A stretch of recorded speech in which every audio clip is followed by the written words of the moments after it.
ڈالروں کی اب یلغار. اب یہاں پر امریکی سرمایہ وہ ڈالر چاہے مشرق سے آئے چاہے مغرب سے آئے وہ یہودیوں کا اعلی کار ہے. آپ نے اگر $1 نوٹ کا اگر کبھی نقشہ دیکھا ہو اس کے اوپر جو سگنیا بنا ہوا ہے جو نشان ہے وہ کیا ہے؟ پیرامڈ، احرام مصر. یہ کن کے لیے اہمیت رکھتے ہیں؟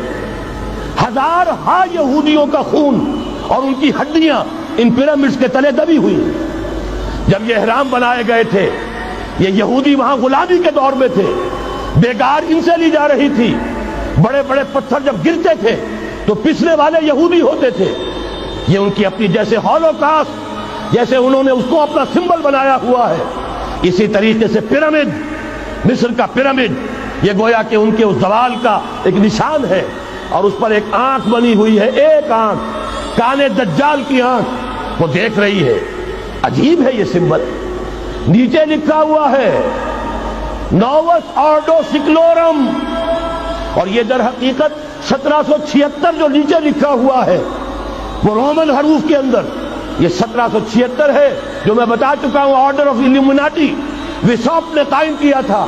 عام دنیا یہ سمجھتی ہے کہ شاید یہ امریکہ کا یوم آزادی ہے، سن آزادی ہے. 1 مئی اس آرڈر آف الومناٹی کی تاسیس 1 مئی کو ہوئی ہے. یہ 1 مئی جو منایا جاتا ہے دھوکہ یہ دیا گیا ہے کہ یہ شکاگو کے جو مزدور ہیں ان کی یادگار ہے. حقیقت میں یہ 1 مئی اور 1776 آرڈر آف دی الومناٹی کی تاسیس کی تاریخ.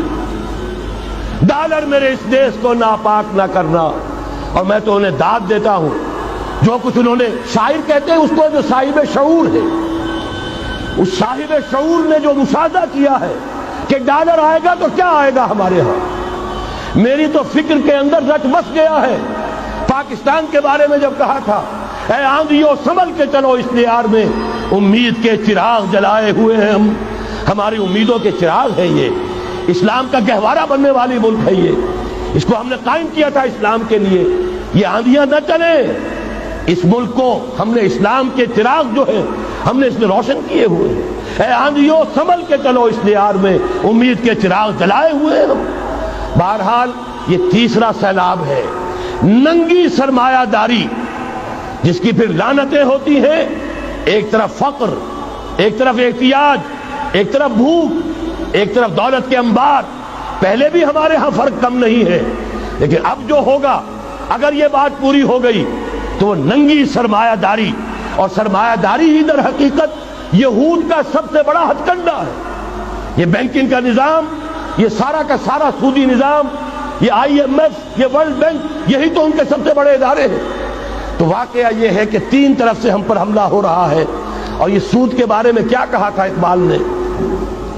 از ربا آخر چمی زائد فتن، اس سود کے ام الخبائث کے پیٹ سے سوائے فتنوں کے اور کیا برآمد ہو سکتا ہے؟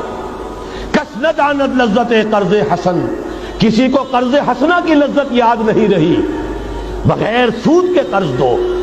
تمہارے پاس فاضل رکھا ہوا ہے کسی بھائی کو دو کہ وہ اپنی معاشی گاڑی کا پہیہ چلا لے، پھر اصل واپس لے لینا. اگر اتنی ہمت نہیں ہے کہ ان تصدقوا فهو خیر لکم، صدقہ ہی کر دو تو سب سے اچھا ہے.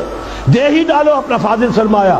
یسألونک ماذا ينفقون قل العفو، مت رکھو اپنے پاس، یہ گندگی ہے. لیکن اگر بڑے ہی کم ہمت ہو تو کم سے کم قرض حسنہ دو، اپنی اصل رقم واپس لینا. کس نہ دانت لذت قرض حسن، از ربا جاں تیرا دل تو خشت و سنگ. اس لیے کہ سود کے ذریعے سے انسان کے اندر تاریکی پھیل جاتی ہے. دل جو ہے اینٹ کے مانند، پتھر کے مانند سخت ہو جاتا ہے، کٹھور. ثم قست قلوبکم فہی کالحجارۃ او اشد قسوہ. آدمی درندہ بے دندان و چنگ، اور انسان بغیر اس کے کہ بھیڑیوں والے دانت ہوں اور بھیڑیوں والے پنجے ہوں بھیڑیا بن جاتا ہے. بہرحال اب کرنے کا کام کیا ہے اس کو سمجھیے.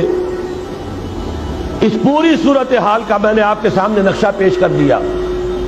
ایک طرف مغرب سے نیو ورلڈ آرڈر، جو جیو ورلڈ آرڈر ہے، اس وقت کی سپریم پاور آن ارتھ امریکہ کی سرپرستی میں بڑی تیزی کے ساتھ حملہ آور ہے. دوسری